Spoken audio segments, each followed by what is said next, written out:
¿Cómo están, amados? Dios los bendiga, muy buenos días. Espero que todos se encuentren bien. Si en la manera que me pueden apoyar para abrir sus cámaras, sabiendo que es un curso interactivo y si estuviéramos en la universidad, bueno, pues no entraríamos con una bolsa tapándonos el rostro. Entonces vamos a abrir todas nuestras cámaras, se los encargo por ahí. César, Victoria, Leti, Lourdes, Martita, todo el mundo, por favor, si son tan amables. Bueno, pues yo espero que no tarden mucho los demás participantes en irse conectando, y vamos a poner estos tiempos hermosísimos, privilegiados, podríamos decir, en manos de nuestro Señor, ¿verdad? De nuestro Dios. Padre, te damos gracias por la oportunidad que nos das de compartir esta enseñanza, la oportunidad que nos das de citar tu palabra, la oportunidad que nos das de asimilarla, de entenderla y ponerla en práctica, mi Dios. Te damos muchas gracias porque eres bueno y tus misericordias, mi Dios, siempre se manifiestan cada vez que despertamos y nos das la oportunidad de vivir. Ponemos en tus manos este estudio. Te pido que nos des la capacidad de entender, de asimilar, de comprender, y bendecimos a cada persona que está escuchando, Dios, para que sea tu Espíritu, Señor, el que toque sus espíritus, Señor, y los traiga a una vida totalmente restaurada y diferente, en el nombre de Jesucristo. Amén y amén. Pues Dios les bendiga, amados, muy buenos días. Vamos a tener unos temas interesantes. Y empezaremos con algo que dejamos pendiente por tiempos la vez pasada, y vamos a hablar de la oración, ¿verdad? La importancia que tiene la oración, qué es la oración. Vamos a hablar algo acerca de esto. Así que yo esperaría que todos tuvieran forma de anotar, de recibir la información para poderla estudiar con mayor calma, ¿verdad? Entonces, vamos a grabar este taller también, pero yo pediría, ahorita voy a hacer este anuncio, no vamos a estar entregando el taller cada 8 días como lo veníamos haciendo. Vamos a esperar un tiempo para que la gente sí se conecte en vivo y no esté esperando los talleres y deje de conectarse en vivo, porque perdemos la oportunidad de poder interactuar con la gente. Entonces los talleres que se graban no se van a estar publicando como se han venido haciendo cada 8 días, se reservarán hasta tiempo después para que todas las personas en verdad puedan darse al compromiso de poder asistir en línea. Amén. Bueno, la oración. Fíjate que algo importantísimo que nuestro Señor Jesucristo nos enseña y está descrito en el Evangelio de Mateo es la oración. La diferencia que tiene oración a rezo, ¿verdad? La palabra rezo viene de una palabra latín, recitare, que significa repetición. Y la oración es la estructura básica de un lenguaje de comunicación. Es decir, hay un emisor, hay un receptor y hay un mensaje, ¿verdad? Para comunicarnos necesitamos emisor, receptor, mensaje, y a través de que fluye ese mensaje hay algo que se llama comunicación, de oración, de oratoria, ¿verdad? Entonces, la oración, a diferencia del rezo, el rezo son repeticiones y la oración es comunicación. Entonces, lo que la Biblia enseña no es rezo, lo que la Biblia enseña es oración, ¿verdad? Recordemos que nosotros servimos a un Dios vivo y que ese Dios vivo se comunica, ¿verdad? La Biblia nos enseña en varios pasajes que Dios odia las repeticiones sin sentido, ¿verdad? Todo lo que la Biblia enseña es oración, es decir, establecimiento de comunicación entre el ser humano y nuestro Señor. De hecho, en el Evangelio de Mateo, capítulo 6, versículo 9, nuestro Señor Jesucristo nos enseña, ¿verdad?, la estructura que debemos nosotros considerar cuando hablamos con Dios, ¿verdad? Así como cuando tú vas a hablar con una persona de renombre, ¿verdad?, de alto bagaje, te preparas para poder expresarte de una forma correcta con ese señor, ¿verdad? No estás hablando con el vecino o con el amigo de la infancia, estás hablando con una autoridad. Dios es autoridad y por lo tanto nuestro Señor Jesucristo nos estructura a través, ¿verdad?, de ciertos patrones lo que debe considerar nuestra oración, porque recordemos que la oración es la comunicación que nosotros, ¿verdad?, estamos haciendo con el Señor. Así que si me acompañas por favor ahí al Evangelio de Mateo capítulo 6, versículo 9, la Biblia nos enseña lo que creo que hemos oído mucho y es el Padre Nuestro. Nuestro Señor Jesucristo en el versículo 8, ¿verdad? Tantito, no te me subas tan rápido, por favor. Un poquito más arriba, por favor. Ok, ahí, en Mateo 6:6 dice, mas tú cuando ores, entra en tu aposento, cerrada, ¿verdad? Es clarísima la puerta. Ora a tu Padre que esté en secreto y tu Padre que ve en el secreto te recompensará en público. Llorando, ahí está la palabra rezo, ¿verdad? No uses vanas repeticiones, como los gentiles que piensan que por sus palabrerías serán oídos. En México es muy común escuchar gente que reza rosarios, entonces son puras palabrerías. No se hagan pues semejante a ellos, porque vuestro Padre sabe de qué cosas tiene necesidad antes que vosotros le pidáis. Versículo 9. Vosotros pues oráis así: Padre nuestro que estás en los cielos, santificado sea tu nombre. Venga tu reino, hágase tu voluntad. Fíjate qué bien subraya esta palabra.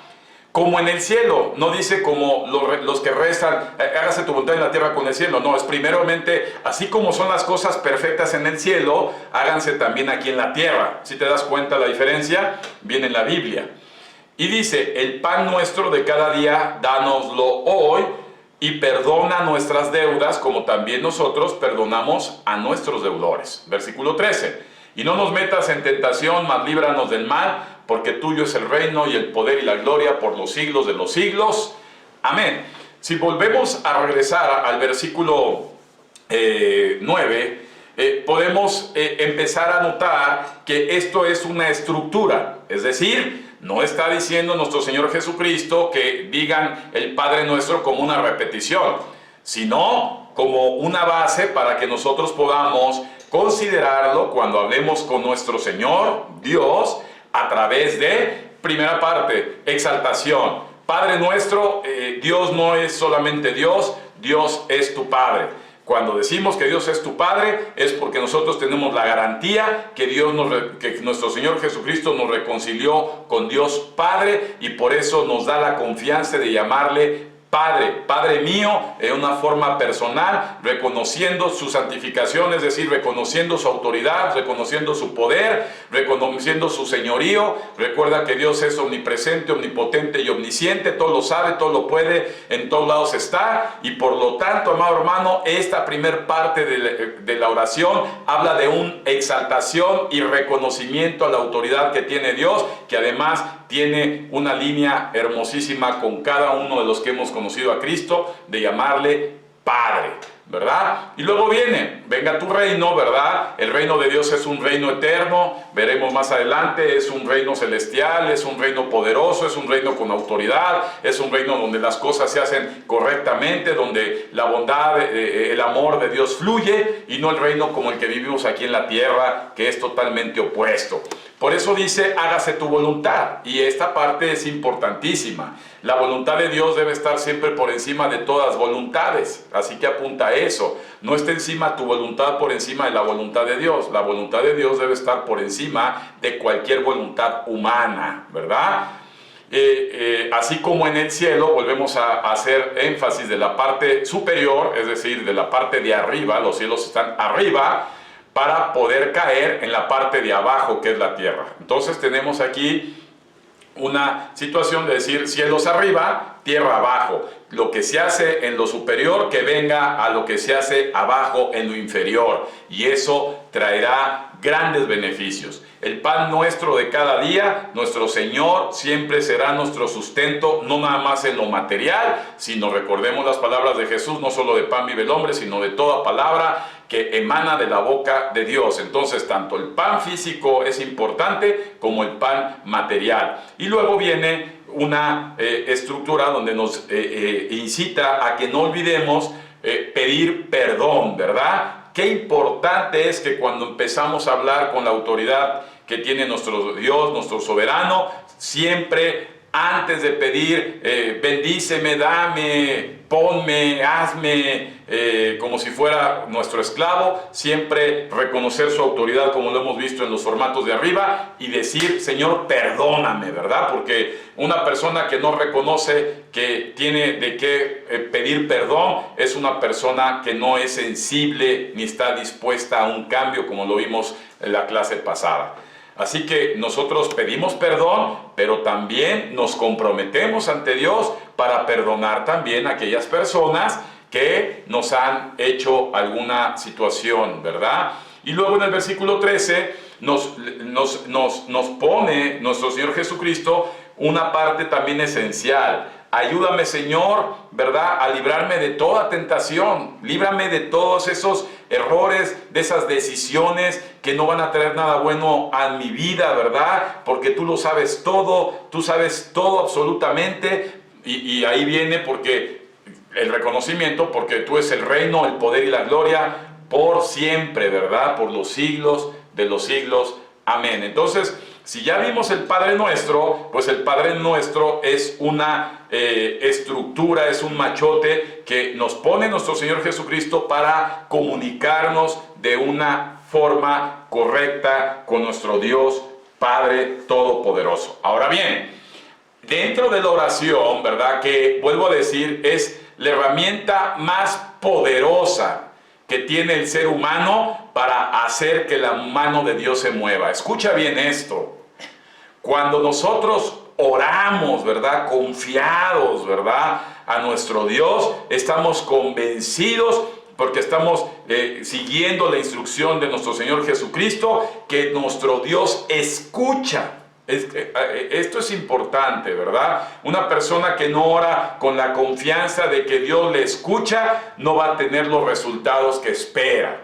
Pero las personas que hablamos con Dios, confiando que Dios nos escucha, siempre vamos a obtener las respuestas, no necesariamente de lo que queremos, porque decimos que la voluntad de Dios es por encima de nuestras voluntades, pero siempre tendremos la respuesta de Dios. Así que podemos empezar entonces a ver que la oración es importantísima.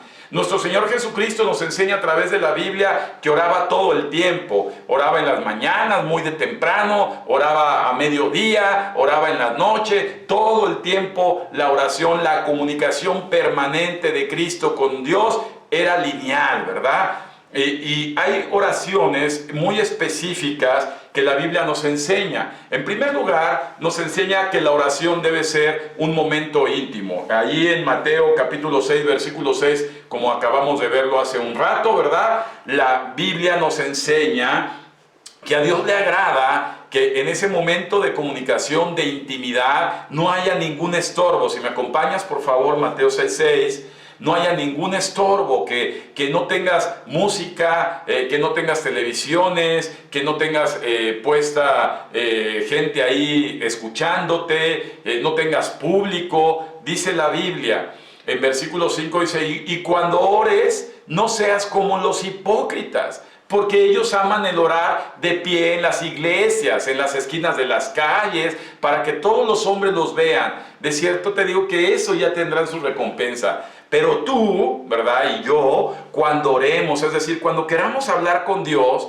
vamos a entrar a nuestro lugar íntimo, a nuestro aposento, ese lugar reservado donde solamente estás tú, donde no hay ninguna distracción, donde no hay ningún estorbo. Vas a cerrar tu puerta y ahí vas a empezar a hablar con tu Padre, las cosas secretas de tu corazón te vas a expresar completamente y genuinamente, ¿verdad? Porque Dios de antemano las conoce, pero se goza cuando tú tienes la confianza de exponérselas, porque tu Padre, cuando ve que tú haces las cosas en lo secreto, ¿verdad?, entonces Él va a contestarte y toda la gente que te rodea se dará cuenta de que tú eres un hombre o una mujer sincera para poder hablar y expresarte con Dios. Entonces, un punto importante que nos dice la Escritura es que la oración debe ser en la intimidad. Es decir, mira, hermano, cuando tú no te levantas en la mañana y le das un tiempo para comunicarte con Dios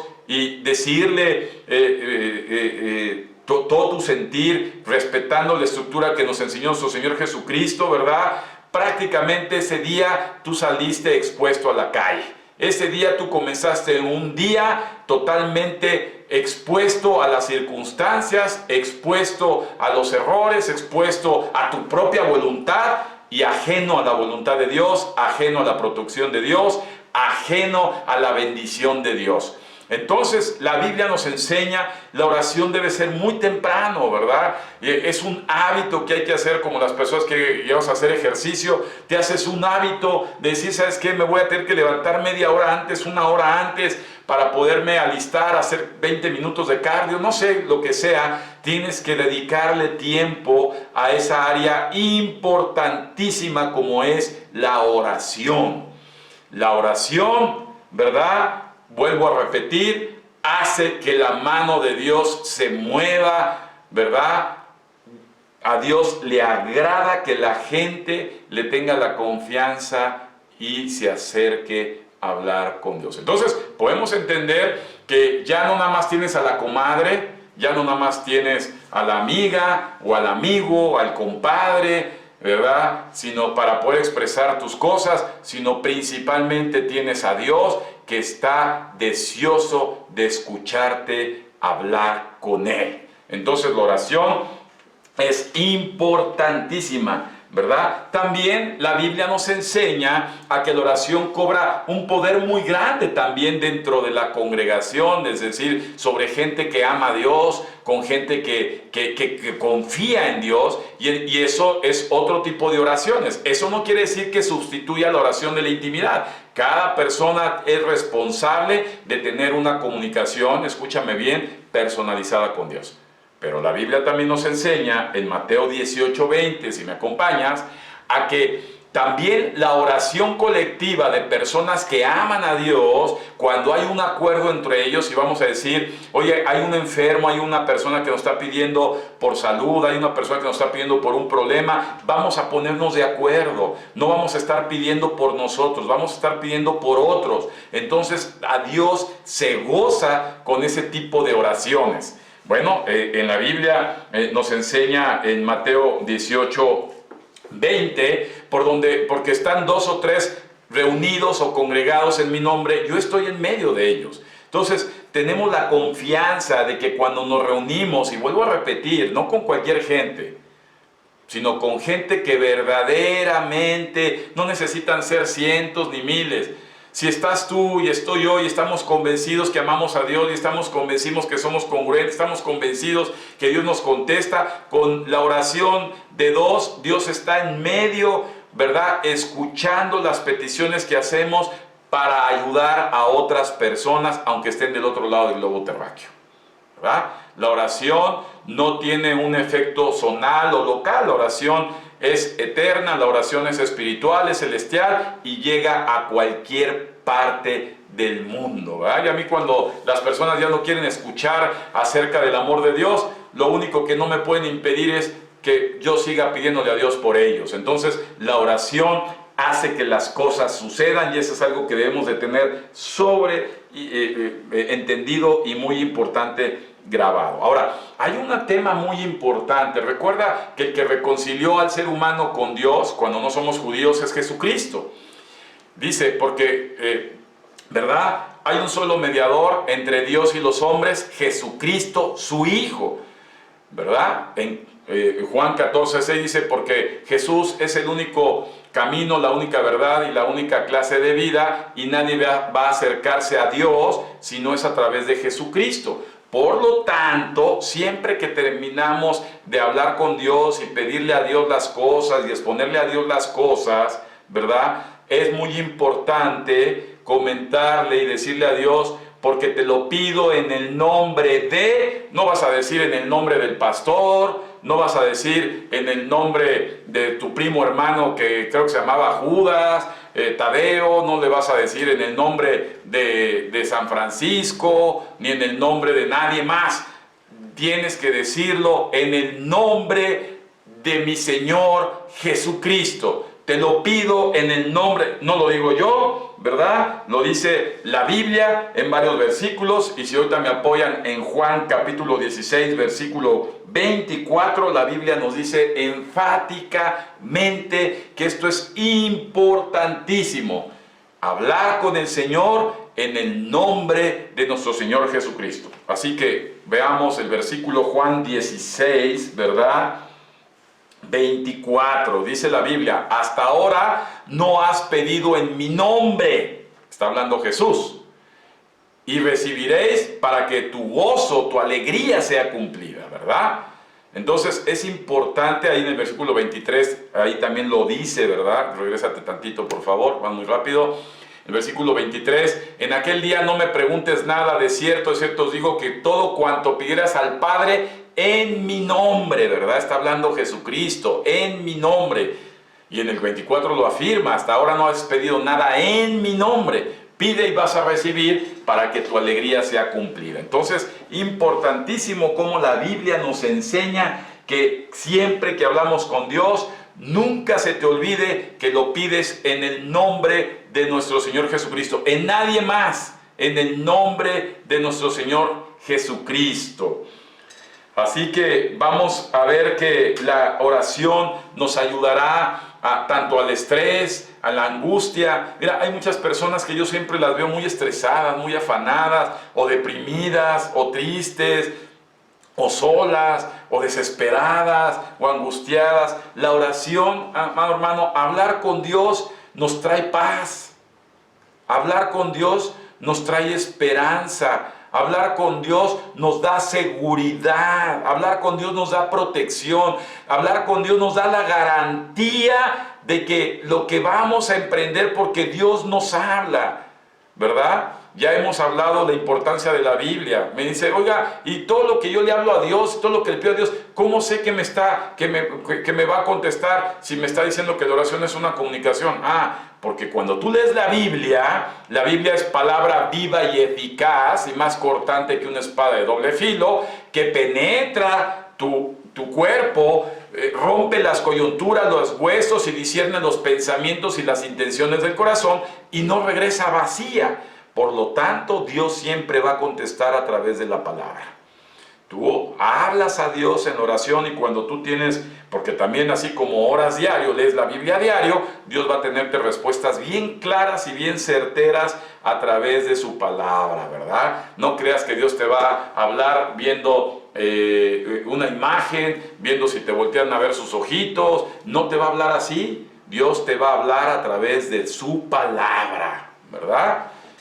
La palabra que escuchas, la palabra que lees, la palabra que estudias. Muchas veces me dice, pastor, usted le vinieron a chismear de mi vida porque pues, prácticamente lo que dijo hoy me está diciendo muchas cosas que sabe de mí. Yo digo, pues es que yo ni te conozco superficialmente de nombre y de cara, pero cuando hablas de parte de Dios, Dios se expresa. Entonces, la Biblia, cuando tú citas las Escrituras, como lo estamos haciendo, como base de lo que hablas, Dios habla también así. Así que, qué hermoso es ser instruidos, ser dirigidos, ¿verdad? Ser alentados de parte de Dios. Así que, hermano, no descuides el poder de la oración. Mira, podemos ver ahí en Filipenses 4, capítulo 6, y nos dice con mucha claridad que la Biblia está tapizada de información acerca de todo el beneficio que trae la oración. Pero tenemos un temario abundante, entonces vamos rápido, pero si me acompañas por favor ahí, Filipenses 4:6, por nada estén afanosos, sino sean conocidas sus peticiones delante de Dios, con toda oración y ruego, con acción de gracias. Y la paz de Dios, que va a pasar tu entendimiento humano, va a guardar tu corazón y va a guardar tus pensamientos en Cristo Jesús. Va a haber una paz inmensa en ti cuando expones tus cargas delante de Dios. Así que la oración es imprescindible para tener una vida victoriosa. Mira, te voy a decir algo así de fácil. ¿Cuánto valoras el vivir toda tu vida con paz profunda? Que haya paz en ti, olvídate las circunstancias. Así sigas teniendo los problemas, el hecho de que tú ya tengas paz, es una ventaja enorme. Porque la forma de enfrentar los problemas en paz es muy diferente a seguir enfrentando tu día a día y los problemas con preocupación, angustia, estrés, dudas, etcétera, etcétera, etcétera. Amén. Así que vamos a brincar del tema de la oración, que es muy vasta, es rica, es abundante, pero que ahorita estamos dando temas así de one shot, así importantes, ¿verdad? Para que pueda servirnos de aliento, de un conocimiento general. Y ya más adelante, si quieres particularizar con todo esto que nos está enseñando la Biblia, seguiremos enseñando, ¿verdad? Otros días, en otras horas, para que tú puedas alimentarte de toda esta bendición. Bueno, pues ahora vamos a pasar a la fe, ¿verdad? Mucha gente confunde la fe, así como confunden el rezo con la oración, confunden la fe con la creencia. Son cosas totalmente separadas. Creer por creer, hasta el diablo cree, ¿verdad? Creer carece de fundamento. Creer es como decir, es que, ¿sabes qué? Creo porque mi abuelito y mi bisabuelito y mi tatarabuelito y mi tío y mi tía y me enseñaron y me dijeron que en aquellos días, aquel tiempo pasó y no pasó. Y es como heredar, ¿verdad? O aceptar, ¿verdad? Costumbres o tradiciones o hábitos que se creen porque lo dicen, pero que carecen de un fundamento. La Biblia nos enseña que lo que Dios le agrada es que la gente tenga fe, ¿verdad? No creencia, tenga fe. La fe debe tener un fundamento, ¿verdad? En pocas palabras, la Biblia nos enseña en Romanos capítulo 10, versículo 17, en varias partes de la Biblia lo vamos a ver. Si me acompañas a abrir la Biblia en Romanos 10, 17, por favor, ahí quien me está apoyando. Vamos a ver cómo la Biblia nos dice, así que la fe es por escuchar, es por oír, y el oír es por la palabra de Dios. A ver, entendamos esto. Una persona que dice que tiene fe, que tiene confianza, es porque su confianza se basa en el escrito está. En pocas palabras, se basa en que todo lo que cree tiene un sustento y está grabado aquí, ¿verdad? No en comentarios, no en tradiciones, no en nada. Muchas veces veo personas, digo, es que, pastor, es que yo sí creo, mira, creo. Oye, esto no es un juego. No puedes tú condicionar, nada más crees cuando careces de un fundamento. Yo como ingeniero, yo te puedo decir, oye, yo tengo una explicación racional de las cosas, y cuando no tengo un fundamento racional, fundamentado, evidenciado, pues está sujeto a credibilidad. La fe que la Biblia nos enseña tiene un sustento, y ese sustento está basado en lo que dice la Biblia. No en lo que dice el pastor, no en lo que dice alguna otra persona. No importa la persona que lo diga. Si la Biblia no está basado ese principio, esa norma, esa ley, entonces déjame decirte que carece de fundamento. Amén.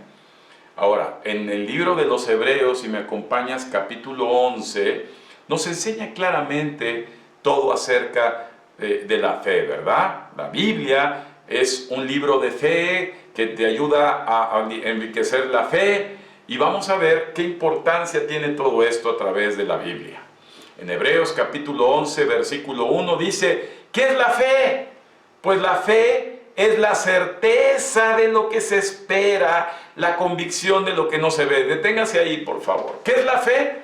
Es la seguridad, es la confirmación, es algo que existe, que sé que es así, que va a pasar, que va a llegar, que lo tengo, a pesar de que no lo estoy viendo ahora. Es como decir, usted tiene fe en que el oxígeno existe, y usted me dirá, pues sí. Entonces a lo mejor te pregunto, pero si no lo estás viendo, ¿verdad? ¿Usted cree que la gravedad existe? Pues yo creo que sí. Pues si no, aviéntese de un segundo piso y ver cómo termina su boca. Pues todo eso existe porque existe sin necesidad de verlo. El hombre tendemos a cuantificar las cosas con nuestros 5 sentidos. Pero recuerde que toda la instrucción en la enseñanza bíblica es espiritual. Y de hecho usted y yo estamos aquí entendiendo lo que estamos escuchando, porque espiritualmente tenemos ese visto bueno o esa vaina de parte de Dios a través de la confianza que estamos poniendo en ello. En pocas palabras, estamos convencidos, estamos seguros que Dios nos está hablando, ¿verdad? Si regresamos al libro de Hebreos 11, por favor, continuamos leyendo esto que es maravilloso. Y dice, porque, entonces decimos, es pues la certeza de lo que se espera, la convicción de lo que no se ve. Porque por ella alcanzaron un buen testimonio. Los antiguos, está hablando de toda esa gente que se dejó descrita en la Biblia, ¿verdad? Abraham, Isaac, Moisés, Jacob, todos ellos, José. Por la fe entendemos haber sido constituido el universo por la palabra de Dios, de modo que lo que lo que se ve fue hecho de lo que no se veía, ¿verdad? Pocas palabras, la cuestión, no le quites por favor, la cuestión material, todo el mundo material en el que estamos nosotros rodeados, de lo que vemos, existió porque antes fue hecho de lo que no existía, porque fue hecho por la palabra de Dios. Génesis capítulo 1, Jesús hizo la creación, ¿verdad? El mundo es creación, no es evolución. Y en el versículo 4 dice, por la fe Abel ofreció a Dios más excelente sacrificio que Caín, por lo cual alcanzó testimonio de que era justo, dando a Dios testimonio de sus ofrendas, y muerto aún habla por ella. Y empieza a dar ejemplos. Por la fe Enoc fue traspuesto para no ver muerte, y fue hallado porque le traspuso Dios, y antes de que fuese traspuso tuvo testimonio de haber agradado a Dios. Explicaremos más adelante la vida de Enoc, ahorita nada más es referenciado. Pero fíjate bien en el versículo 6, dice, pero el que no tiene fe, es imposible que esa persona le vaya a agradar a Dios. En pocas palabras, la gente que no se conduce en fe no le agrada a Dios. Porque es necesario que el que se acerca a Dios esté convencido. Dígase usted amigo, yo estoy convencido de que Dios existe, de que Dios está, de que Dios lo puede, ¿verdad? Porque si es así, es un galardonador de los que le buscan. Entonces, vea bien esto, que el hombre necesita forzosamente tener fe, ¿verdad? En el versículo de abajo, bájate tantito por favor, más abajo por favor, en el versículo, ahí, en el versículo 11, más abajo, ahí, fíjese bien lo que dice, ahí no me muevas tanto. Por la fe, versículo 11:11, la misma Sara que después esposa de Abraham, siendo estéril, recibió fuerza para tener hijo. Si usted conoce la Biblia y alguna vez la consulta y la empieza a estudiar, verá que Sara tuvo hijo cuando ya no menstruaba. Sara tuvo a su primer hijo a los 90 años. Pero fue tal la fe que de lo que no se veía, se desarrolló algo físico como fue un bebé, ¿verdad? Y fue el nacimiento de Isaac. En el versículo 12 lo aclara, por lo cual también de uno y ese ya casi muerto salieron como las estrellas del cielo en multitud, y como la arena innumerable que está a la orilla del mar. Está hablando de todos los descendientes de Abraham. Cuando tenía casi 100 años y no había tenido hijo, Dios le ofreció que todo iba a tener tantos descendientes Abraham, que iban a ser como las estrellas del cielo, ¿verdad? Que son incontables, ¿verdad? Y al final de cuentas en el versículo 13 nos dice, conforme a la fe, fíjense qué importante partir de este mundo teniendo fe. Murieron todos estos sin haber recibido lo prometido, sin ni siquiera mirarlo y creyéndolo y saludando, confesando que eran extranjeros y peregrinos en la tierra. Por eso, en el versículo 14, porque los que esto dicen claramente dan a entender, ¿verdad? Gracias. Dan a entender que buscan una patria, pues si hubieran estado pensando en aquella de donde salieron, ciertamente tendrían tiempo de volver. Pero anhelaban una mejor que esto, que es, subraya la palabra, celestial. Se murieron confiando plenamente de que existe el cielo, por lo cual Dios no se avergüenza de llamarse Dios de ellos, porque les ha preparado una ciudad. ¿Ya vio? La fe, que ahora sí, si quieres regrésame, la fe es imprescindible. Regrésame ya la imagen de verme, hija, por favor. La fe es imprescindible, ¿verdad? La fe es necesaria, la fe es lo único que nos une a Dios. Nosotros creemos, ¿verdad? Sin haber visto, porque tenemos el fundamento de que lo que dice este libro maravilloso y que se ha cumplido y se sigue cumpliendo y se seguirá cumpliendo es verdad. Nosotros creemos en Dios, nosotros confiamos en Dios, nosotros hablamos confiando en Dios, nosotros vivimos confiando en Dios. La Biblia dice que el justo, ¿verdad? En Romanos 1:17, el justo vive por fe, ¿verdad? ¿Quién es el justo? El justificado, no el bueno, porque somos justificados en Cristo Jesús. Somos justificados por Cristo, entonces somos justos y vivimos por fe, no por vista. Por eso es que una persona que confía plenamente en Dios no vive en sus circunstancias, vive encima de ellas. Quiero que me entiendas esto que estoy hablando. La gente que confía en Dios no se hunde en las circunstancias existenciales de su vida. Era una persona y me estaba echando todo un rollo del existencialismo de su vida y de todo lo que hablaba y de todo lo que decía. Yo le escucho, pero déjame decirte que una persona que tiene confianza, ¿verdad? Que tiene la seguridad de Dios, debe de entender que Dios tiene control de todo y que no debe preocuparse por nada, porque todo lo que va a venir lo tiene en sus manos Dios controlado, perfectamente bien. Y si conoce a Dios y sabe que Dios es bueno y que Dios quiere cosas agradables, perfectas, y que a pesar de él o de ella, Dios va a hacer que su vida siempre sea una vida diferente, positivamente hablando, eso es vivir por fe, ¿verdad? No vivo, estoy en medio de una pandemia, estoy en medio de una crisis, estoy en medio de un problema. El pensamiento de una persona con fe sería, estoy en medio de las manos de Dios y Dios va a sostenerme siempre para salir siempre librado y siempre beneficiado de la mejor forma posible. Ese es el hombre de fe. Por eso Hebreos 11 te puedes seguir leyendo y te vas a enterar de que habla de cantidad de ejemplos, ¿verdad? De cantidad de ejemplos de hombres que confiaron. Y alguna vez lo comentaba, yo quisiera, cuando digo, oye, ¿cómo quiero partir de este mundo? Pues de entrada no teniendo problemas con nadie, por lo menos con correspondiente a mí, no llevarme ningún rencor, ningún resentimiento, yo estaré en paz con toda mi gente, ¿verdad?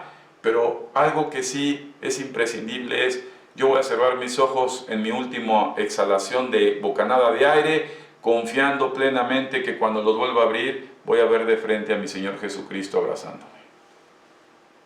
Una convicción enorme, ¿verdad?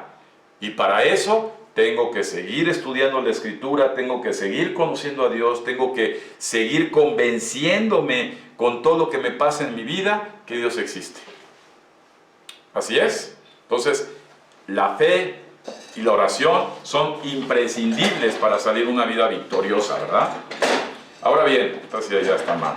Vamos a pasar a otro tema, ¿verdad? y es un tema interesante y quiero yo preguntarte, ¿verdad? Hablando de esto, ¿qué me espera después de que yo parta de este mundo? ¿Usted se ha preguntado? De una cosa es segura, que un día usted y yo vamos a dejar de existir en este mundo. Eso es seguro, nada más estamos formados en una fila, no sabemos qué lugar tenemos, ¿verdad? Algunos se podrán dar una idea por su edad física, pero eso es relativo, pues hemos sabido de gente que se nos adelanta y le dobleteamos la edad, ¿verdad? En algunos casos las triplicamos, cuadruplicamos, en fin. Entonces, lo que sí es seguro es que estamos formados en una fila y llegará mi turno en el que yo tenga que partir. Entonces, ¿qué pasa después de que yo parta? ¿Qué dice la Biblia respecto a eso? ¿Dónde estaré en mi destino? ¿Que se abre un túnel lleno de luz? ¿Qué pasa con eso? ¿Verdad? A lo mejor puedo ser un Juan Chabasqueado en esta tierra, ser el malo de los malos, de los malos, de los malos, y después que yo deje dinero para que pongan un monumento, pongan una fundación, ¿verdad? Pongan muchas iglesias, entonces eso me va a ayudar. O voy a poner a mucha gente a pedir a Dios una vez que muera. Mira, déjeme decirle algo para que no viva un engaño. Las decisiones que usted tome en esta vida definen el lugar donde usted va a estar después de morir. En pocas palabras, todo es en vida.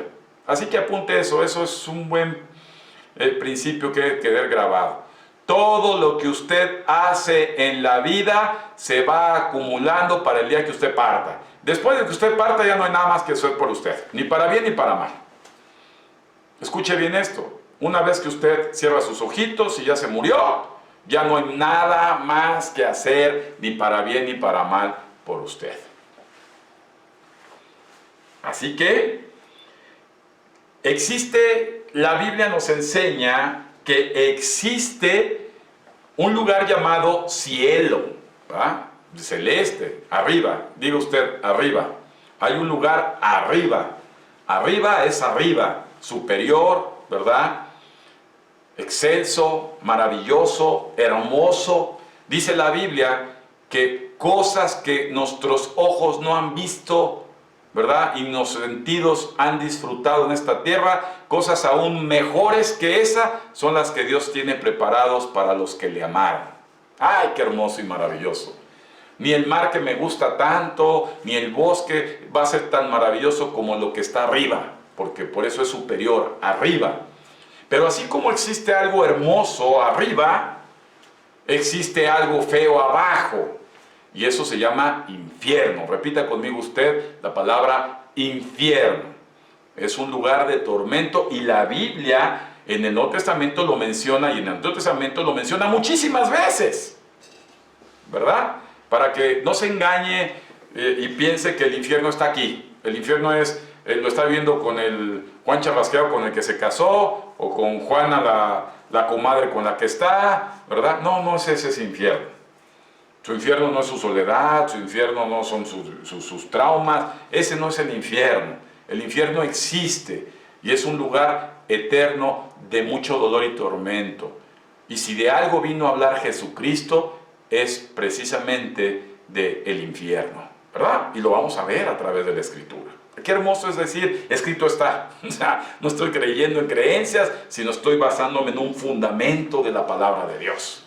Así que vamos a hablar de un pasaje que Jesús expresa en el Evangelio de Lucas, me gusta leerlo en Lucas, capítulo 16, a partir del versículo 19. Tal vez usted haya escuchado esta historia, pero hoy vamos a tener un pequeño análisis de la misma.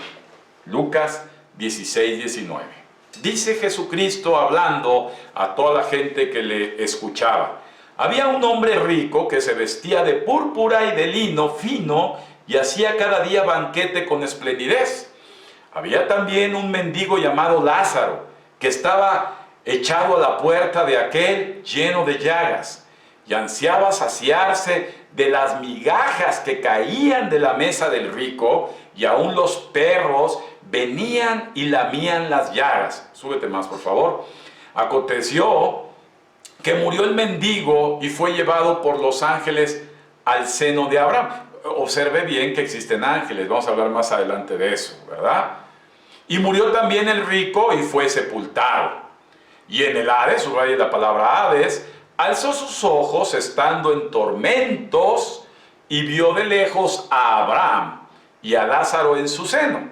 Entonces él, dando voces, dijo: Padre Abraham, ten misericordia de mí y envía a Lázaro para que moje la punta de su dedo en agua y refresque mi lengua, porque estoy, subraya la palabra, atormentado en esta llama. Pero Abraham le dijo: Hijo, acuérdate que recibiste tus bienes en tu vida, y Lázaro también males, pero ahora éste es consolado aquí y tú atormentado. Además de todo esto, una gran cima, subraya la palabra gran cima, está puesta entre nosotros y ustedes, de manera que los que quisieran pasar de aquí a ustedes no pueden, ni de allá pasar acá.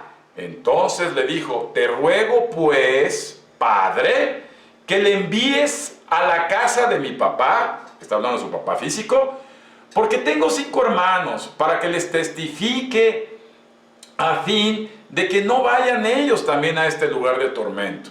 Y Abraham le dijo: A Moisés y a los profetas tienen, óiganlos.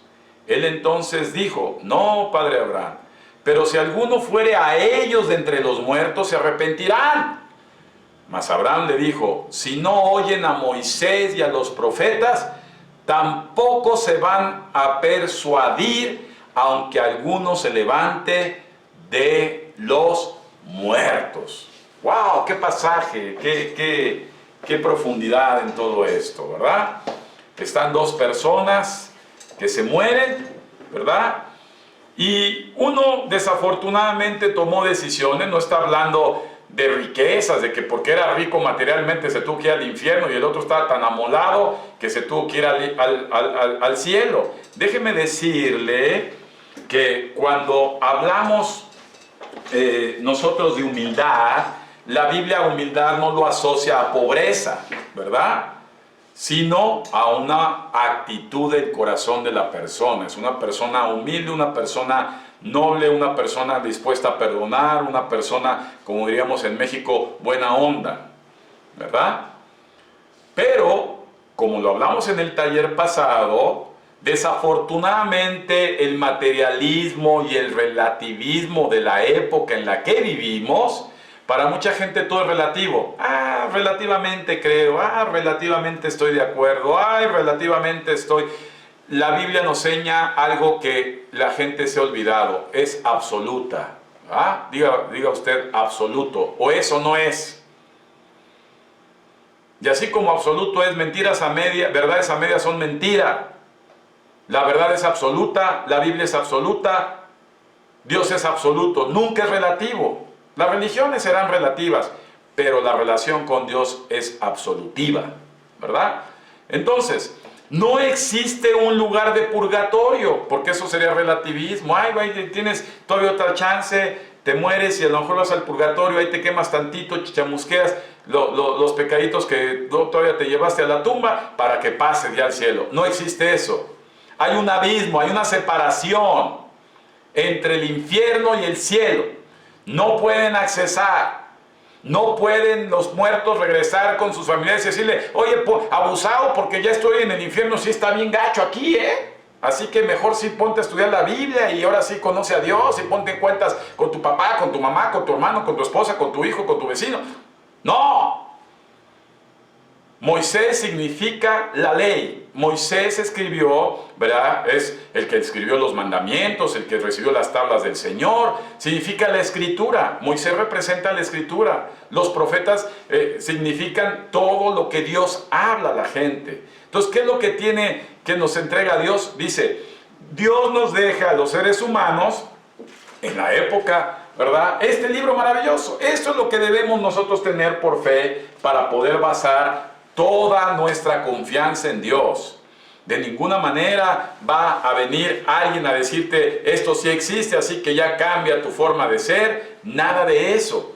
La Biblia enseña que hay un lugar de tormento, hay un lugar de dolor, hay un lugar donde las almas se las pasan muy mal, ¿verdad? Simplemente por una razón: porque rechazaron a Dios. Rechazar a Dios, dice la palabra de Dios, que el que no está con Jesucristo está en contra de Dios. Es decir, por ahí mucha gente dice, pues yo no estoy mal con Diosito, la verdad, ahí me ve, ahí buena onda, y ahí de vez en cuando lo uso de emergencia, pero sabe que yo sí creo que existe. Amado hermano, no se trata de creer que existe, eso es creencia, lo acabamos de ver. Se trata de conocerle. Se trata de que tú empieces a formar convicciones en tu vida. Se trata de que permitas que Dios empiece a obrar en su voluntad por encima de la tuya. Se trata de que tú experimentes el nacimiento de nuevo que hablamos en el taller pasado, que tú experimentes una vida diferente, cercana a Dios. Acuérdate que Dios hizo al ser humano como libre albedrío. Todo ser humano tiene la oportunidad de acercarse o no a Dios, de tomar en serio a Dios o no tomar en serio a Dios, de querer ser una persona diferente conforme a la voluntad de Dios, no sobre la misma persona, sino conforme a la voluntad de Dios o no. Y eso, amado hermano, a través de Jesucristo es posible. Y a través de Jesucristo podemos recibir algo que se llama salvación. ¿Ah? No sé si ustedes han oído, en México tenemos algo que se llama Ejército de Salvación. Yo antes de conocer a Dios decía, ¿qué es eso de salvación? ¿Salvación de quién? De la invasión de los gringos, de la invasión de quién. Y ahora que entiendo, salvación, ¿verdad? Yeshua, el nombre de Jesús, Yeshua en hebreo significa salvador. En pocas palabras, es el salvador ¿de qué? De que usted y yo no nos vayamos al infierno. De que usted y yo cuando recerremos los ojos no aparezcamos en ese lugar de tormento como apareció ese hombre, sino aparezcamos del lado donde estaba Lázaro, en el lado donde está la presencia de Dios, en el lado donde está lo de arriba, lo superior, el gozo, el placer eterno, ¿verdad? Entonces, después de morir, nada más hay dos cosas, cielo e infierno, usted escoja. ¿Cómo puede usted accesar al cielo? No significa que usted empiece a hacer todo correctamente, porque no se trata de eso, amado. Se trata de que usted se acerque a Dios para que Dios haga las cosas por usted. Porque una vez que la gente conoce a Dios, no vuelve a ser la misma persona de siempre. Así que, mientras haya vida física, hay esperanza para conocer a Dios. Recuerde que usted y yo estamos en una fila, no sabemos en qué lugar nos toca, así que no vaya usted a ser engañado por el diablo de decir, te faltan muchos turnos, así que síguele dando vuelo a la hilacha, que no hay fijón. No es así. Tiene más bien que usted tener la oportunidad, porque puede ser que sea su última semana, su último mes, su último año, su último día, sus últimas horas, y poder correr. Ese es el tema. Cuando yo veo, señores, esto es un llamado, vengan corriendo a conocer a Dios, busquen a Dios mientras pueda ser hallado, como dice la Escritura, para que puedan vivir de una forma diferente, ¿verdad? Ahora, dirán, oiga, usted ya mencionó el infierno. ¿Existe el diablo? ¿Existen los demonios? La Biblia nos enseña que sí, ¿verdad? Así como existen los ángeles, existen los demonios. De hecho, si algo, fíjense cómo la gente que estaba llena de problemas, ¿verdad? Llena de dificultades, llena de traumas, llena de situaciones fuertes, era porque estaban llenas de demonios, ¿verdad? La Biblia nos habla, por ejemplo, en Mateo 8:16, vamos a empezar a ver la escritura, por favor. Mateo 8:16.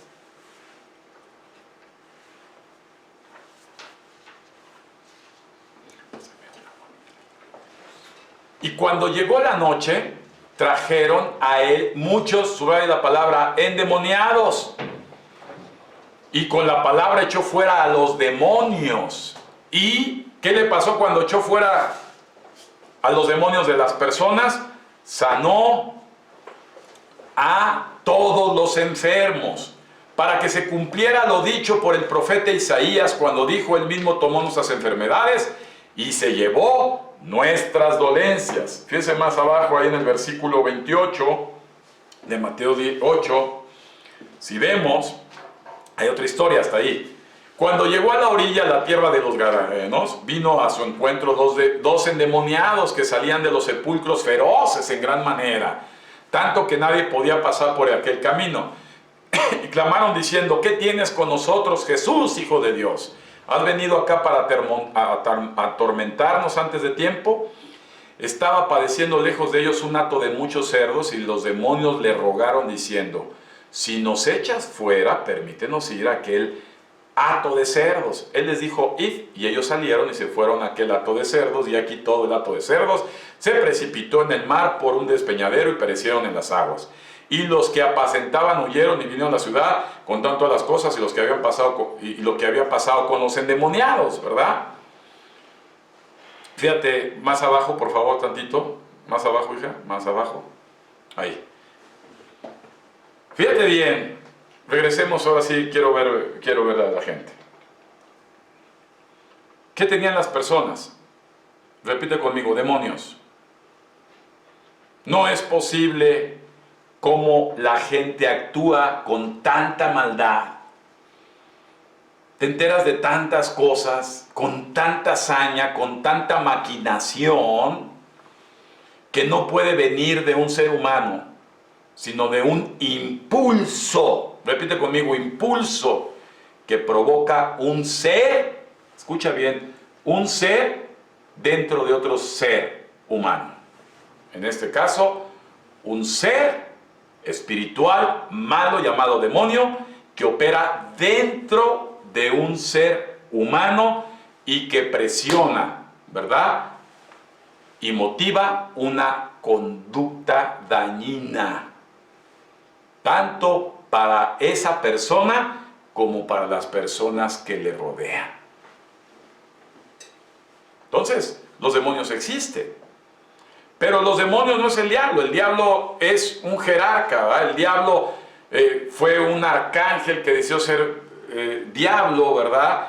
El diablo, cuando usted y yo me dicen: entonces, puede ser que a mi primo, a mi prima o a mí me atormenten demonios. Dije: no, no es tan importante para usted. Mire, usted puede ser atormentado por un demonio chundito ahí de los de bajo perfil, que hace que haga cosas feas.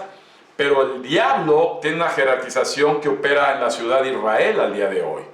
De hecho, podemos ver cómo en la tentación de Jesús al desierto, ¿verdad? Se le acercó, ¿verdad? El diablo, ¿verdad? Mateo 4:1. Y entonces el diablo existe. El diablo es un ser, ¿verdad? Celestial, que decidió, ¿verdad? Darle la espalda a Dios. ¿Escuchó esto? Entonces Jesús fue llevado por el Espíritu, está hablando del Espíritu Santo, al desierto, para ser tentado por un demonio. No, por el diablo, no uno de tantos, es por él, el diablo, ¿verdad? Y cómo, fíjate cómo Jesús enfrentó al diablo. Bájate ahí, Mateo 4:4.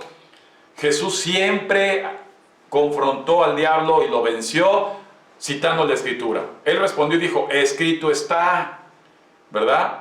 Y el ángel que se convirtió en diablo también citaba la Escritura, así que abusados. Si alguien se sabe la Escritura, también es el diablo, para que usted no ande oyendo a tanto fetiche mentiroso que dicen que hablan de parte de Dios y realmente hablan de parte del diablo. Entonces, el diablo, ¿verdad? Existen los ángeles, ahí está en el versículo 6, a sus ángeles mandará acerca de ti y en sus manos te sostendrán. Entonces, existen seres. Regrésame a la imagen para ver a la gente, por favor. No estamos solos. No estamos solos. Somos seres humanos que somos una alma y un espíritu envuelto en un cuerpo físico. ¿Qué es usted? Es un alma y un espíritu envuelto en un cuerpo físico, que según la segunda ley de la termodinámica se va a ir desgastando, se va a ir pudriendo hasta que deje de funcionar su cuerpo, pero su alma y su espíritu son eternos. Ya lo vimos en otros talleres. Entonces, esos seres que son invisibles a nuestra vista, cuando ellos quieren serlo, existen y operan. Y hay una guerra y hay una lucha. Y hay muchas ocasiones que puedes ver personas que hay bipolaridad, esquizofrenia, y cuando van al psiquiatra, al médico, lo único que hacen es drogarlos, porque no hay cura, porque no es física, es de índole espiritual. Eso existe. Jesús sanó a mucha gente en todo su caminar, como usted puede ser sanado y puede ayudar a otras personas a ser sanados cuando empieza a confiar en Dios, conociendo su palabra y recibiendo el poder que viene de Dios a través del amor que usted empieza a tener por Dios. Entonces, existe el cielo, existe el infierno, existen los ángeles, existen los demonios, y no me quiero meter a profundidad a esto. Hay mucha base, ¿verdad? Hay mucha para poder tener cursos completos de todo esto, pero eso no es lo importante al día de hoy. Al día de hoy lo importante es que usted conozca que existen, que usted despierte el interés por conocer más la palabra de Dios y de una forma personal poder sacar sus propias deducciones y darse cuenta que Dios lo ama mucho, porque por eso está escuchando aquí. Ahora bien, vamos a pasar a otro tema también derivado de la pregunta: ¿qué pasa después de morir? Si usted me acompaña, por favor, a primera carta de los Corintios. Antes de que me pases para allá, déjame decir algo.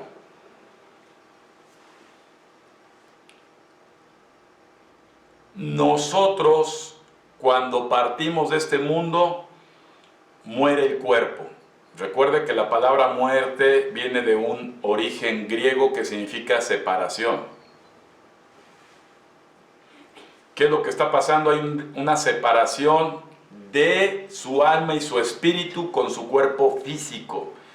Ese cuerpo que desaparece, ¿verdad? Del polvo fuimos hechos, ¿verdad? Y al polvo volveremos, ¿verdad? La materia no se crea ni se destruye, solamente se transforma. Así que su cuerpo y mi cuerpo es materia que recibe una transformación y regresará a su estado de la transformación, pero esa separación de espíritu y alma se da en el momento que muere su cuerpo. Importantísimo. Ahora bien, la columna vertebral, escúcheme bien, antes de ya, nos faltan muy pocos minutos. La columna vertebral de la fe del cristianismo, cuando decimos cristianismo, porque cristiano significa seguidor de Jesucristo, ¿verdad? Cristianismo es la resurrección. Ningún hombre como Mahoma, Confucio, María, Tadeo, el que usted quiera llamar, ha resucitado. El único que murió físicamente y se levantó de la muerte y resucitó es Jesús de Nazaret, Jesucristo. Él es el principio de la resurrección, como lo dice la Escritura. Entonces, dice la Escritura en varios pasajes. Voy a usar primera carta a los Corintios, capítulo 15, y vamos a usar traducción actual para que se entienda el castellano que hablamos hoy en día. 1 Corintios 15, así que ponga usted mucha atención. Queridos hermanos, quiero recordarles la buena noticia que les di a ustedes. La recibieron con gusto y confiaron en ella. Si continúan confiando firmemente en esta buena noticia, van a ser salvos. Ya sabemos salvos de qué, ¿verdad? Pero si no, de nada les ha servido aceptarlo. Lo primero que yo les he enseñado fue lo mismo que yo aprendí, que Cristo murió en lugar de nosotros, que éramos pecadores, tal como lo enseña la Biblia. Fue sepultado y después de 3 días, Dios, subraya la palabra, resucitó. Primero se le apareció a Pedro y después a los 12 apóstoles. Versículo 6. Súbete un poco más, por favor. Luego se le apareció a más de 500 de sus seguidores a la vez. Algunos de ellos todavía viven cuando estaba escribiendo ese libro y otros ya murieron. Más tarde se apareció a Santiago y luego a todos los apóstoles. Y por último se me apareció a mí, a pesar de que lo conocí mucho tiempo después que los apóstoles, ¿verdad? Ahora bien, bájate por favor al versículo 12.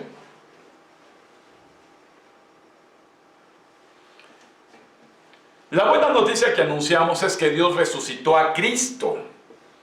Pero entonces, ¿cómo es que algunos de ustedes dicen que los muertos no resucitan? Está preguntando. ¿Cómo crees que ustedes dicen que los muertos no resucitan? Porque si los muertos no resucitan, entonces Cristo tampoco resucitó. Y si Cristo no resucitó, esta buena noticia que anunciamos no sirve para nada. Y de nada sirve tampoco que ustedes crean en Cristo. Si fuera cierto que los muertos no resucitan, nosotros estaríamos diciendo una mentira acerca de Dios, pues afirmamos que Él resucitó a Cristo, ¿verdad? Qué importante esto que estamos viendo. Ahora bien, en el versículo 20, bájate tantito, por tiempo vámonos directo, les dejo de tarea que lean todo 1 Corintios 15. Sin embargo, Cristo resucitó. Esto nos enseña que también resucitarán los que murieron. Subraya la palabra. Van a resucitar los que murieron. Escuche bien lo que sigue. Por el pecado de Adán, todos fuimos castigados con la muerte. Está hablando de una muerte del cuerpo, física. Pero gracias a Dios, ahora podemos volver a vivir. ¡Ay, qué hermoso! Vuelva a subrayar, volver a vivir. Cada uno resucitará a su debido tiempo. ¿Quién resucitó primero? Primero, Cristo. Después, cuando Él vuelva, ¿quién va a resucitar? ¿Resucitarán quién? Los que creyeron en Cristo. Luego va a venir el fin del mundo cuando Cristo derrote a todas las autoridades, está hablando del diablo y sus demonios, y a todos los poderes, y les entregará el reino a su Padre, ¿verdad? Ahora bien, bájese usted hasta el versículo, por favor, 35. Ahí, abajo, ahí estás. Versículo de 35 de primera carta a los Corintios 15. Tal vez alguien me pregunte, ¿cómo volverán los muertos a la vida? ¿Qué clase de cuerpo van a tener? ¿Qué preguntas más tontas? Para que una planta crezca, primero tiene que morir la semilla que fue sembrada. Luego que se siembra es una simple semilla de trigo o de alguna otra cosa muy distinta de la planta que va a nacer. A cada semilla Dios le da el cuerpo que Él quiere darle. No todos los cuerpos son iguales. Los seres humanos tenemos una clase de cuerpo y los animales, súbete por favor, tienen otra clase. Lo mismo pasa con los pájaros y los peces. Hay también cuerpos que viven en el cielo, que son los celestiales, y cuerpos que viven en la tierra, que son los terrenales. La belleza de los cuerpos del cielo no es como la de los cuerpos de la tierra. El brillo del sol no es como el de la luna, y las estrellas, cada una de ellas tiene su propio brillo. Versículo 42, súbete por favor. Así pasará cuando los muertos vuelvan a la vida. Cuando alguien muere, se entierra su cuerpo. Y ese cuerpo se vuelve feo y débil. Pero cuando esa persona vuelva a la vida, su cuerpo será hermoso. ¿Cómo será el cuerpo de los resucitados? Hermoso y fuerte, y no volverá a morir. Se entierra el cuerpo físico, pero resucita un cuerpo espiritual. Así como hay cuerpos físicos, así también hay cuerpos espirituales. Regresa otra vez mi imagen, por favor. ¡Qué maravilloso! Entonces, no hay reencarnación. Apunte ahí, la reencarnación no existe en la Biblia. Eso no existe. Un cuerpo de animal es un cuerpo de animal y un cuerpo de ser humano es un cuerpo de ser humano. Lo que existe es que cuando Jesús venga, va a hacer un cuerpo nuevo, yo le llamo un chasis, para que el espíritu y el alma de la persona habite nuevamente en ese cuerpo.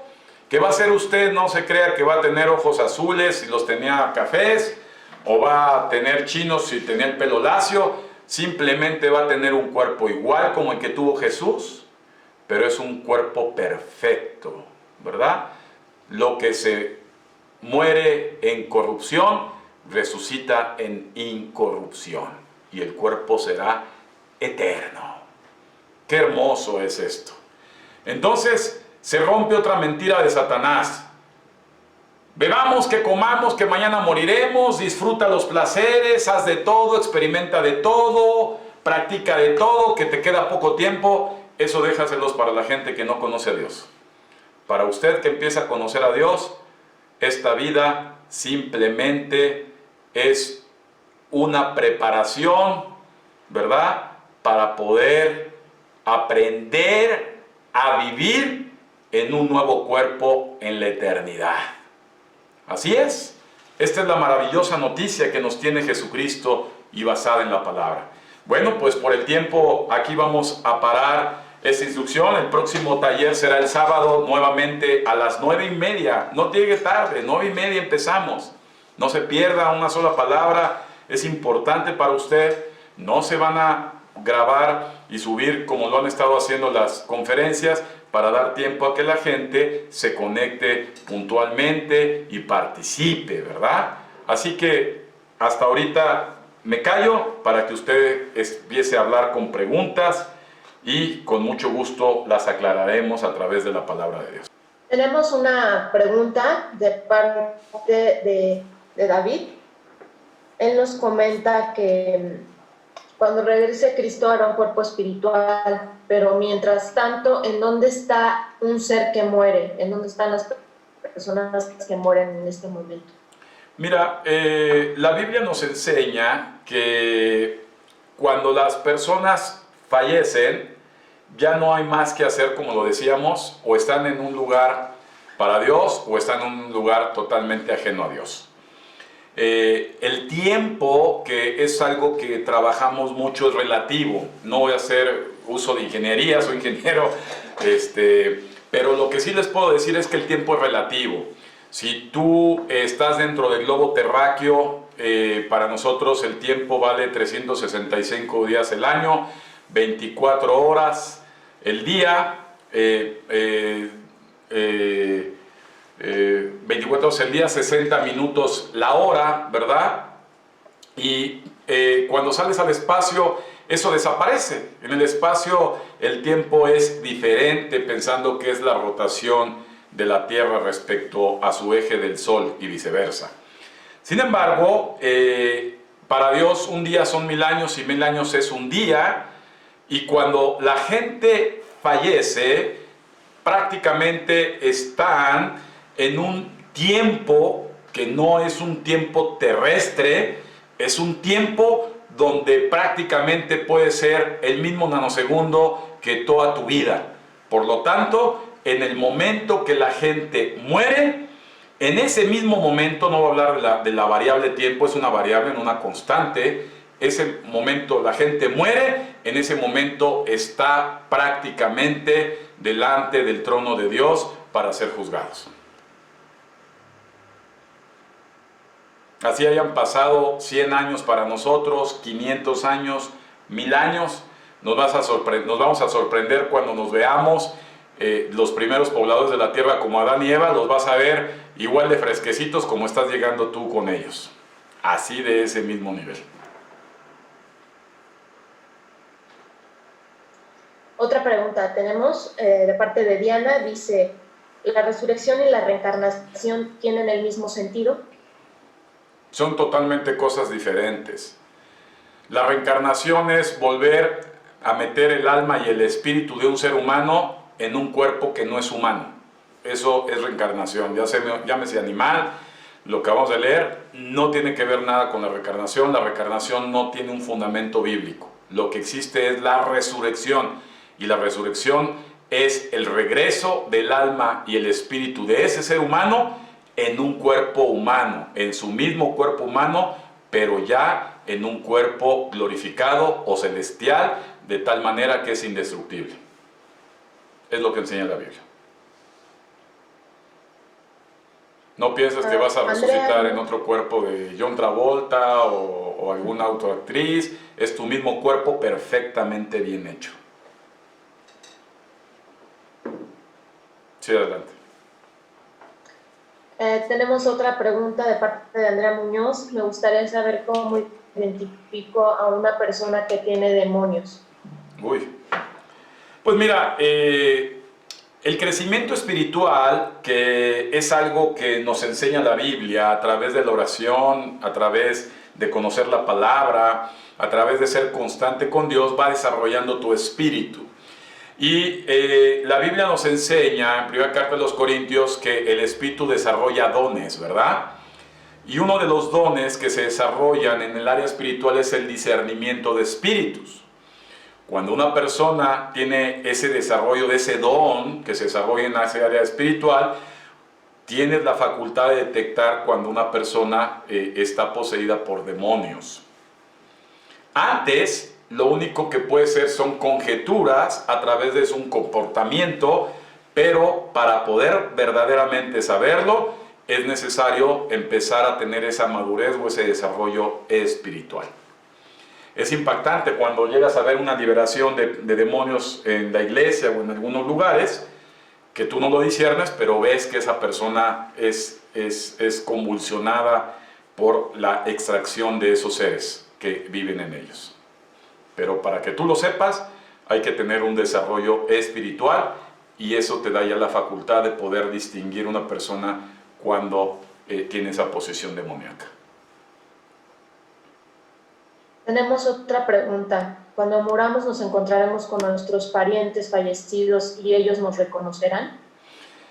La Biblia nos enseña que sí vamos a tener reconocimiento de las personas, es decir, reconoceremos hasta incluso personas que no conocimos en la tierra. Vas a conocer a Abraham, aunque nunca lo hayas visto, vas a reconocer a Moisés, a Jacob, a Pedro, a Pablo, a Juan, a María, a tantas personas que menciona la Biblia, pero ya no va a haber parentescos, es decir, el lazo consanguíneo que se tiene actualmente dejará de ser un lazo consanguíneo en el cielo. Y en el cielo el lazo que nos va a unir es el lazo de índole espiritual. Por eso la Biblia nos habla como hermanos, hermanos no consanguíneos, sino hermanos espirituales.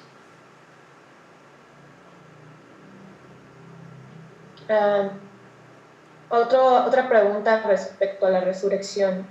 ¿La resurrección significa que regresaremos para mejorar todo lo perfeccionado? La resurrección es el volver a vivir, como lo dice la Escritura, es decir, aquí no se acaba todo cuando se muere tu cuerpo, sino por el contrario, todo comienza. Y no vamos a venir a arreglar una sociedad que ya no tiene arreglo, porque eso lo hace Dios. La sociedad que no tiene arreglo se va al infierno, y la sociedad que ha aceptado a Cristo se va al cielo. Y en esta tierra estaremos 1000 años con la oportunidad de poder gozar lo que Dios creó desde Génesis 1, su creación, su naturaleza, de una forma perfecta, bella, hermosa. No va a haber ninguna clase de mal, estaremos gozando de ella, y prácticamente la resurrección para Dios va a ser prácticamente puro gozo. En pocas palabras, la palabra Edén significa placer. Y la Biblia dice que los placeres más hermosos y más intensos que has tenido en esta tierra no se compararán con los placeres y las bellezas que disfrutarás en la resurrección y en la vida que Dios tiene preparados para todos nosotros. Bueno, estas son las últimas preguntas que tenemos. Bueno, pues yo les animo a que estén pendientes. Hay muchas, estamos enseñando los sábados y más adelante se les invitará a otros talleres, si así ustedes lo deseen, con el objetivo de que ustedes empiecen a involucrar, se empiecen a enterar de lo que dice este libro maravilloso, ¿verdad? Que se está cumpliendo, se ha cumplido y se seguirá cumpliendo, y que no es otra cosa, escúcheme bien, este es su manual, de usted y mío, ¿verdad? Diga, este es mi manual. Aquí sabe perfectamente cómo está compuesto, cómo funciona, qué tornillo tiene que moverse usted para que empiece a arreglar cosas que están fallando en su vida, y sobre todo, ¿verdad?, es su póliza de garantía para todo su ciclo de vida eterno que Dios preparó para usted. Así que yo le invito a que se anime, a que no deje de leer la Escritura, lea los Evangelios. La Biblia no es un libro que se lee como cualquier libro en la primera hoja, se empieza a leer en los Evangelios, Juan, Marcos, Lucas, Mateo, empieza a hacer sus anotaciones, empieza a investigar, empiece a meterse, ¿verdad? Porque Dios quiere desarrollar su espíritu, porque el espíritu le va a traer una libertad que usted no se imagina en toda la extensión de la palabra. Sin más, me despido, me da mucho gusto verlos, Dios les bendiga, y si me permite, déjeme orar por usted. Padre, te damos gracias porque eres bueno, eres grande, eres todopoderoso, eres el alfa y el omega, el principio y el fin. Lo que no puede hacer el hombre, tú tienes toda la facultad y el poder de hacerlo. Por eso eres bendito por los siglos de los siglos. Hoy te quiero pedir, Padre, por cada uno de mis hermanos, Señor, que están escuchando, por todas las personas, Dios, de las cuales tú has visto con misericordia sus vidas y te has acercado a ellos, para que a través de tu presencia, Jesús, puedan ellos acercarse al Padre y conocerlo, y tú mandes a tu Santo Espíritu ahí donde están, Señor.